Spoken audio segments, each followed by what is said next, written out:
was when I started. And I set out to live without spending money on food for a year, eating only wild food for the year. You lived in the corona time on food for a year, just wild food.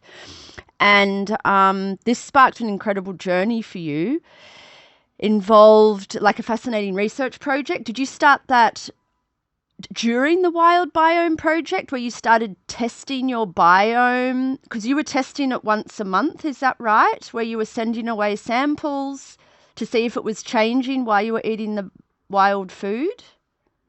Yeah, well, it was about once every 2 to 3 months. So I set out and it was November 2020 to November 2021, my year. Never from the 1st of January to the 31st of December, but from the 29th of November, which was Black Friday. What I call the high mass day of consumerism. That was when I started. And I set out to live without spending money on food for a year, eating only wild food for the year. And part of me, I'm always this balance of art and science, of intuition and being rational and logical. So, part of the reason for doing it was just to prove a point. Could it still be done?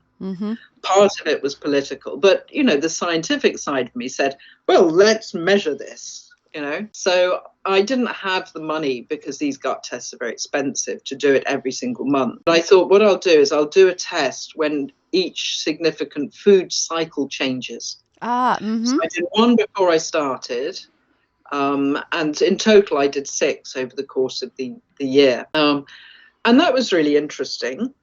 I lost a lot of weight, which for me was surprising, because I have lipedema and I do not normally, I can diet as much as I like and nothing happens. And so some of the bacteria that are associated with being obese had changed dramatically, increased by 1,100% when I started eating lots of oxalates in the spring. Yeah. So, yeah. But then a lot of it I didn't understand, of course, because A, the science is very new. I'm not sure how many people fully understand it anyway.